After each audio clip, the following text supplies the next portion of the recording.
மகா கணபதியே நமக. குரு வாழ்க, குருவே சரணம். ஆன்மீக அன்பர்கள் அனைவருக்கும் இனிய ஆங்கில புத்தாண்டு நல்வாழ்த்துக்கள். நம்ம இந்த வீடியோ மூலியமாக 2025ஆம் ஆண்டிற்கான ஆங்கில புத்தாண்டு ராசி பலன்களை பார்க்க இருக்கிறோம். குறிப்பாக இந்த வீடியோவானது பார்த்தீங்க அப்படின்னாக்கா மீன ராசிக்கான வீடியோ. இந்த மீன ராசி அன்பர்களுக்கு இந்த 2025ஆம் ஆண்டு புத்தாண்டானது எப்படி இருக்குது அப்படின்னு பார்க்கும்போது, மீனராசி என்பர்களுக்கு இந்த வருடம் கொஞ்சம் எச்சரிக்கையாக இருக்கக்கூடிய காலகட்டங்கள். அதை நினச்சி எதுவும் வருத்தப்பட வேண்டிய அவசியங்கள் எதுவும் கிடையாது. கொஞ்சம் கவனமாக இருக்கக்கூடிய காலகட்டங்கள். ஒரு சில நிகழ்வுகள் நடக்க போகுது அப்படின்றது தெரிஞ்சுட்டா நீங்கள் கவனமாக முன்னாடியே தெரிஞ்சுட்டா அதுக்கு தகுந்த மாதிரி முன்னெச்சரிக்கை நடவடிக்கைகளை எடுத்துக்கொள்ள முடியும். மற்ற ராசிக்காரர்களுக்கு மற்ற ஜோதிடர்கள் சொல்கிற மாதிரி நீங்கள் எதுவும் கவலை கொள்ள வேண்டிய அவசியங்கள் கிடையாது. இந்த உலகத்தில் ஒரு மனிதன் பிறந்துட்டோம் அப்படின்னாக்கா இறக்கும் தருவாய் வரலும் நம்ம இந்த உலகத்தில் தான் வாழ போகிறோம். இதில் நடக்கக்கூடிய நிகழ்வுகள் எல்லாமே எல்லா மனிதர்களும் அனுபவிச்சுட்டு தான் இருக்காங்க. நம் முன்னோர்களும் அனுபவிச்சுட்டு இருக்காங்க, நம்மளும் அனுபவிக்க தான் போகிறோம். அதனால் அதை நினச்சி நம்ம வருத்தப்படுறதுனால ஒன்றும் பிரச்சனைகள் கிடையாதுங்க. அதை எதிர்கொள்கிறதுக்கு நம்மை நாமே தயார்படுத்திக் கொள்வது தான் மிகப்பெரிய விசேஷத்தை கொடுக்கும். ஏன் எடுத்த உடனே இந்த விதிகள் சொல்கிறேன் அப்படின்னாக்கா, எல்லா ராசிக்காரர்களுக்கும் மீன ராசிக்காரர்களுக்கு 7.5 சனி தொடங்க போகுது. 7.5 சனி தொடங்க போது ஜென்மத்தில் சனி வரப்போகிறாரு, பிரச்சனைகள் வரப்போகுது, வம்பு வழக்குகள் வரப்போகுது, சட்ட சிக்கல் வரப்போகுது அப்படின்ற மாதிரி ஒரு பயமுறுத்தக்கூடிய அமைப்புகள்லேயே எல்லா அமைப்புகளும் சொல்லியிருப்பாங்க. நான் அதுக்கு மாறுபட்ட கருத்துக்களாக நான் சொல்ல விரும்புகிறேன். ஏன் என்ன காரணம்னாக்கா, இந்த ஜோதிடம் என்பது உண்மையாக உணர்ந்து நீங்கள் செயல்பட ஆரம்பிச்சிட்டிங்க அப்படின்னாக்கா ஜோதிடத்தை தன் அறிவால் மிஞ்ச முடியுன்றது மட்டும் உண்டுங்க. இந்த ஜோதிடம் என்பது பார்த்தீங்கன்னாக்கா இந்த தமிழகத்துக்கே உரித்தான ஒன்று தான் சொல்லணுன்ற விதிங்க. இந்த தமிழக மக்கள் தமிழகத்தில் மட்டும்தான், இந்த இந்தியாவை காட்டிலும் இந்த தமிழகத்தில் இருக்கக்கூடிய கோயில் குளங்கள் தான் பிரச்சனைகளுக்கு தீர்வு ஏற்படுறதுக்கான கோயில்களாகவே கொட்டப்படும். நவகிரகத்துக்கும் 9 கிரகங்களுக்கும் 9 வகையான கோயில்கள் நிர்ணயப்படுத்திடுங்க. ஒரு மனிதர் கஷ்டப்படுறானா அந்த கஷ்டத்தை நிவர்த்தி பண்ணுறதுக்கு இந்த கோயிலுக்கு போனால் சரியாகும் அப்படின்றதுக்காக கோயில் குளங்கள் வச்சுருக்காங்கன்ற விதிங்க. அதனால் ஒரு மனிதர் பிரச்சனைன்றது ஒன்று வரப்போகுதுன்னா அதுக்கான நிவர்த்தின்றது ஒன்று இருக்க போகுது அப்படின்றத மட்டும் தெளிவாக தெரிஞ்சுங்க. எந்த ஒரு பிரச்சனைகளுக்கும் ஒரு தீர்வு உண்டு, அது மட்டும் உண்மையான விஷயங்க. அப்போ பிரச்சனைன்றது ஒன்று வரப்போகுதுனாக்கா அது தீர்வுன்றது ஒன்று இருக்கு இல்லைங்களா, அந்த தீர்வு என்னன்றது முன்கூட்டியே நம்ம உணர்ந்துட்டா அந்த பிரச்சனையை நம்ம எதிர்பார்க்க மாட்டோம். அதனால தான் சொல்ல வருவாங்க, நீங்கள் யாரும் சொல்கிறத நம்பி 7.5 சனி வரப்போகுது அப்படின்ற பற்றி ரொம்ப பயமெல்லாம் கொள்ள வேண்டாம், சரிங்களா? முன்னரே உணர்ந்துக்க போகிறீங்க, அதுக்கான கோயில்களுக்கு போக போகிறீங்க, அதான் உண்மையான விஷயம். அதனால் மீனராசி என்பவர்களுக்கு உண்மையான சொல்லப்போனால் வருகின்ற 2025ஆம் ஆண்டு மார்ச் மாதம் 29ஆம் தேதியானது ஜென்மத்தில் சனி வரப்போகிறார். இந்த சனி பயிற்சி உங்களுக்கு அந்த அளவுக்கு சாதகமான பயிற்சிகள் கிடையாது. என்ன மாதிரியான பிரச்சனைகள் கொடுக்கும்? வண்டி வாகன தடைகளை கொடுக்கும், வருமான குறைவுகள் ஏற்படுத்தும், பொருளாதார நெருக்கடிகள் ஏற்படும், கடன் பிரச்சனைகளை அதிகரிக்கக்கூடிய அமைப்புகள் உருவாகும். இதை தடைப்படுத்துறதுக்கு என்ன ஒரு வழிபாடு அப்படின்னு பார்த்தீங்கன்னாக்கா விநாயகர் பெருமான் தான் சரியான ஒரு பரிகாரங்க. ஏன்னா 7.5 சனியின் தாக்கத்திலிருந்து விடுபடணும் அப்படின்னாக்கா விநாயகர் பெருமான் வழிபாட முழுமையாக தொட்டால் போதுமானது. தெளிவாக சொல்ல வரேங்க, இந்த ஆண்டின் தொடக்கத்திலிருந்தே நீங்கள் தொடர்ச்சியாக 2028ஆம் ஆண்டு காலகட்டம் வரலும் தொடர்ச்சியாக சனிக்கிழமை தோறும் சாயந்தர வேளையில் 6:30 மணிலேருந்து 5:30 மணிலேருந்து 6:30 மணிக்குள்ளார கரகரன்னு அந்த வெயில் முகம் மறைந்தும் மறையாமல் இருக்கக்கூடிய காலகட்டத்தில் போயிட்டு விநாயகருக்கு ஒரு 2 நல்லெண்ணெய் தீபம் தொடர்ச்சியாக நீங்கள் போட்டுட்டு வந்தீங்க அப்படின்னாக்கா இந்த 7.5 சனியின் தாக்கத்திலிருந்து முழுமையாக விடுபட முடியும். 100க்கு ஒரு 70% உங்களுக்கு தீர்வு கிடைச்சே தீருன்ற விதிங்க. ஏன்னா சனி பகவானின் தோஷத்தை நிவர்த்தி பண்ணக்கூடிய சக்தி அந்த விநாயகர் பெருமானுக்கு மட்டுமே உண்டு. அப்போ விநாயகர் பெருமானை தொட்டுட்டு, ஐயா என்னோட குடும்பமானது இருள் சூழக்கூடிய அமைப்பில் இருக்குது, எனக்கு ஒளி கொடுக்கணும், ஏன்னா இருள் சூழல நேரத்தில் உனக்கு ஒளி பொருந்திய ஒரு விளக்கு ஏற்றி வைக்கிறேன், என்னோட குடும்பம் ஒளி பொருந்தறதுக்கு நீ தான் அருள் புரியணும் மட்டும் நீங்கள் வேண்டுதல் எடுத்துகிட்டு வந்தாக்கா மழை போல் வரக்கூடிய பிரச்சனைகளும் பனி போல் விலகும் அப்படின்றது எழுதப்பட்ட விதிங்க. அதனால் மீனராசி என்பவர்கள் நீங்கள் எதுவும் கவலை கொள்ள வேண்டாம். எதிர்காலத்துக்கு பிரச்சனைகள்லேருந்து மீண்டு வர்றதுக்கு விநாயகர் பெருமானை கெட்டினா பிடிச்சிக்கிங்க, அது ஒன்றே போதுமானதுன்ற விதிங்க. அதே வேளையில் இந்த வருட காலகட்டத்தில் நீங்கள் எடுக்கக்கூடிய முன்னெச்சரிக்கை நடவடிக்கைகள் என்ன அப்படின்னாக்கா, இந்த நாட்களில் யாரையும் நீங்கள் நம்பிவிடக்கூடாது. அதாவது இந்த 2025ஆம் ஆண்டுலேருந்து 2028ஆம் ஆண்டு காலகட்டம் வரலாம் அண்ணன் தம்பி மாமே மச்சனை சொந்த மந்தன்ற மாதிரி யாரையும் நம்பாதீங்க. உங்கள் கையில் உள்ள பணத்தை யார்கிட்டயா கொடுத்துட்டீங்க அப்படின்னாக்கா அது திரும்ப கிடைக்கிறதுக்கான வாய்ப்புகள் கிடையாது, அது இழந்ததாகவே அர்த்தம் அப்படின்றீங்க. 7.5 சனி ஒருத்தன் வந்துட்டாக்கா அந்த நேரத்தில் கையில் உள்ள பணங்கள் எல்லாமே அந்த மனிதன் இழந்தே தீருன்ற விதி. அப்போ கையில் ஏதாவது பணங்கள் இருக்கா அப்படின்னாக்கா அழியா சொத்துக்களை போட்டு வச்சுங்க. ஏதாவது வீடு மனை வாசல் வாங்குவது, வீடு மனை வாசல் கட்டுவது, குடிபெயர்றது, குலதெய்வத்துக்கு செய்ய வேண்டிய சடங்குகள் செய்கிறது, இது மாதிரியான சுப நிகழ்வுக்காக அழியா சொத்துக்களை போட்டு போட்டு வச்சிங்கன்னா ஓரளவுக்கு நல்ல பலன்களை ஏற்படுத்தி தருன்றீங்க.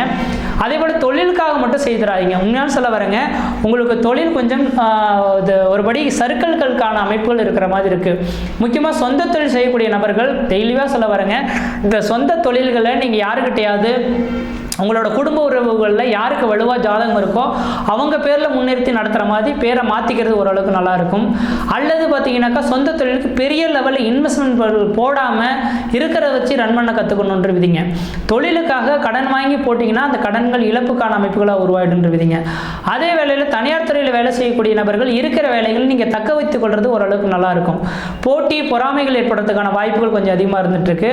யார்கிட்டையும் விதண்டாவாத கருத்துக்களை நீங்கள் முன்னிறுத்த வேண்டாம் அப்படின்றது ஆணித்தரமான கருத்து. இந்த நேரத்தில் ஓடுற தண்ணியில் நீங்கள் ஓடி தான் தீரணுன்ற விதைங்க. அந்த ஆற்றுல போய் எதிர்த்து நின்னீங்கன்னா அந்த தண்ணி உங்களை அடிச்சுட்டு போயிடும். அப்போ இந்த நேர காலங்களில் மீனராசி என்பவர்கள் நீதி, நேர்மை, நியாயம் அப்படின்றத பேசக்கூடாது. தன்னைத்தான் தற்காத்து கொள்ளணும் அப்படின்ற மாதிரி இந்த ஒரு 3 வருட காலம் நீங்கள் தன்னைத்தானே தற்காத்து கொண்டுட்டீங்கன்னாக்கா பிரச்சனைகள்லேருந்து மீண்டு வர முடியும். அதே போல் ஏதாவது ஒரு 4 இடத்துல சண்டை சச்சரவு நடக்குது அப்படின்னாக்கா நீங்கள் போயிட்டு ஒருத்தன் தேவையில்லாமல் சண்டை அடிச்சுட்டு அடி சண்டை சச்சரவு நடந்துட்டு இருக்கோம். நீங்கள் அந்த நல்லவரை போய் பிடிச்சி அடிக்கிறியா அப்படின்ற மாதிரி நீங்கள் கேட்டால் அதுக்காக நீங்கள் போய் கோர்ட்டு கேஸ் வாயில் போய் சந்திக்கிற மாதிரி இருக்கும். இந்த நேரத்தில் இதெல்லாம் கிரகங்கள் ஒரு மனிதனை இயக்கிட்டு இருக்கு, அதான் உண்மை.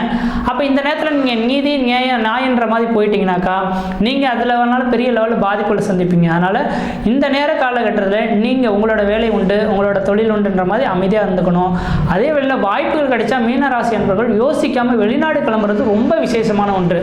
ஏன்னா கடல் கடந்து ஒரு மனிதன் வெளிநாடு செஞ்சுட்டான்னா அந்த சனியின் தாக்கங்கள் பெரிய லெவலில் இருக்காது. எல்லா மனிதர்களுக்கும் வெளிநாட்டுக்கான வாய்ப்புகள் உண்டா அப்படின்னா கிடையாது. வாய்ப்புகள் கிடைக்கக்கூடிய நபர்கள் கண்டிப்பாக வெளிநாடு போயிடுங்க. போனீங்கன்னா பெரிய லெவலில் பாதிப்பு இருக்காது. கடன் மட்டுமே மட்டும் தான் இருக்குன்றீங்க. மன நிம்மதி பெரிய லெவலில் பாதிப்பு இருக்காதுன்றீங்க. பொருளாதார ரீதியாக எந்த விதத்துலையும் இருக்க மாட்டீங்க. அதனால் வாய்ப்புகள் கிடைச்சா இந்த மீனராசி என்பவர்கள் வெளிநாடுகள் கிளம்பணும்னா யோசிக்காமல் வெளிநாடு போங்க. பெரிய லெவலில் பாதிப்புகள் எதுவும் ஏற்படாதுன்றீங்க. அதே வேளையில் இந்த இடைப்பட்ட காலத்தில் எதுவும் நல்லது நடக்கிறதுக்கான வாய்ப்புகளே கிடையாதா சார் அப்படின்னாக்கா கண்டிப்பாக நல்லதெல்லாம் நடக்கிறதுக்கான வாய்ப்புகள் உண்டு. நீங்கள் கவலையே கொள்ள வேண்டாம். ஏன்னா இந்த குரு பகவான் என்ன இருக்கிற 9 இடத்துலேயே குரு பகவான் உங்களுக்கு வளர்ச்சிகளை கொடுப்பாருன்றீங்க. உங்கள் ராசிநாதனான குரு பகவான் இந்த ஆண்டின் தொடக்கத்தில் உங்கள் ராசிக்கு 3ஆம் இடத்துல உட்காந்துருக்கார்.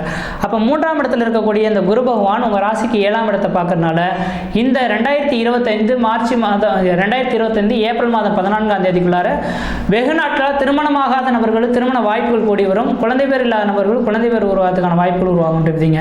கணவன் மனைவியுடைய கருத்து வேறுபாடுகள் ஏற்பட்டு பிரிவுகளை சந்தித்த நபர்களுக்கு இந்த நேர காலகட்டத்தில் குடும்ப ரீதியாக பார்த்தீங்கன்னாக்கா உங்களுக்கு வளர்ச்சிகள் ஏற்படக்கூடிய ஒரு காலகட்டங்கள் உருவாகுன்றீங்க. அடுத்தது பார்த்தீங்கன்னாக்கா உங்களோட ராசிக்கு 9ஆம் இடத்தை குரு பகவான் பார்க்குறா. தந்தை வழி உறவுக்கும் உங்களுக்கும் ஒரு சாதகமான ஒரு சூழல்கள் ஏற்படுறதுக்கான வாய்ப்பு உண்டு.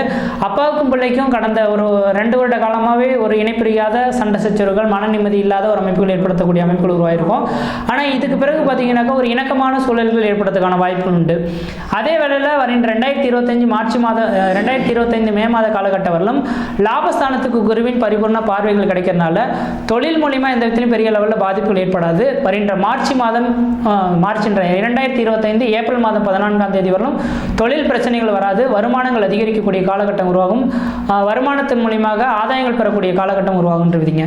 ஆனால் வருகின்ற 2025 மே மாதம் 14ஆம் தேதிக்கு பிறகு மட்டும் விரயஸ்தானத்தை குரு பகவான் 4ஆம் இடத்துக்கு போய் பார்க்க ஆரம்பிச்சிருவார்.